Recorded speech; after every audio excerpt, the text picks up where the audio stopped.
Okay, so if space is not all that it's cracked up to be, and you might find out, that's a possibility. The other one is that it has some kind of energies that are the answer to some of our counterfeit issues with counterfeiting authenticity. You can call it carnal knowledge because there's scientism and religiosity, but it's like, okay, so let me try to get where I'm trying to get.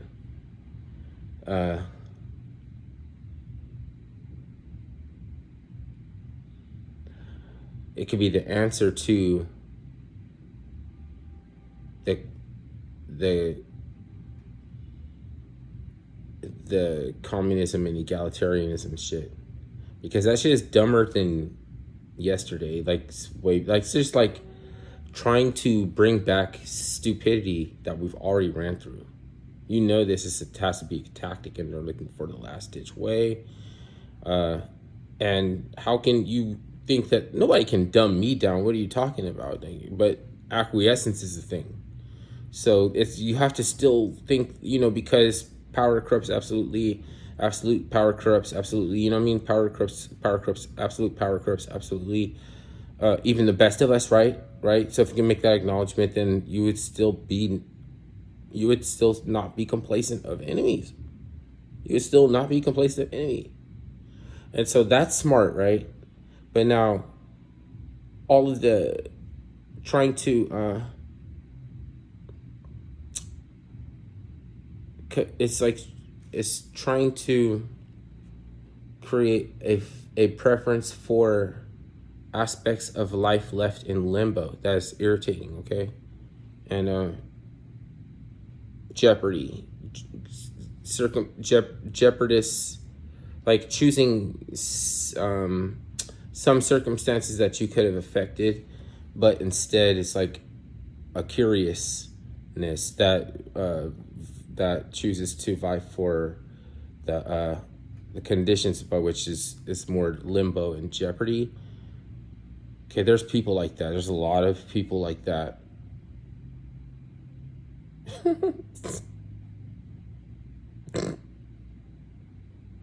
You know more than a few. Okay, what is that shit? But like, you don't know that, like, for the most part, common people is not like this way. But you still know more than a few, anyways. At least if you don't know them personally, you know or are aware of them. Okay.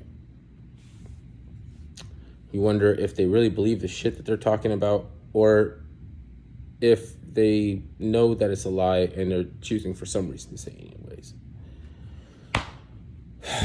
Okay, but yeah, so they could be trying to keep us from learning something about space. So interestingly enough, there's a giant, huge camera that Stanford University has been working on to take pictures. They can say, you can see a golf ball on some celestial planet or something, like you're saying, like on a Neptune or something like that.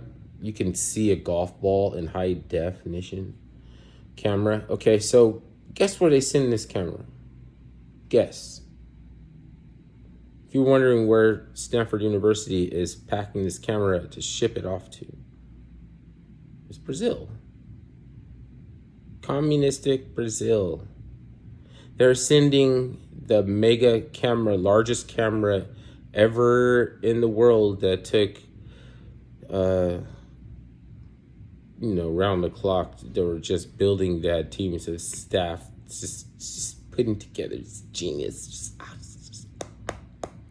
It's just sauce. It was the creme de la creme of the creme brulee, the five mother sauce. It's hollandaise, bechamel sauces, and it's just the Alfredo. I don't know if any of those are the five mother sauces, but they know who the five mother sauces are. Okay. And they're choosing not to inform everybody else about this stuff. But it's all right. See, I was already a saucier, so you see, it's all right, sir. So it's like I was just a saucier before. This is after. This is way, way, way after.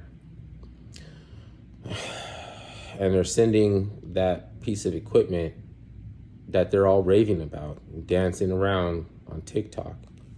And they're sending it to Brazil. That ain't nothing. I already know what's out there. It's behind your eyelids. Space is behind my eyelids. Okay, that's my worldview. That's my dogma.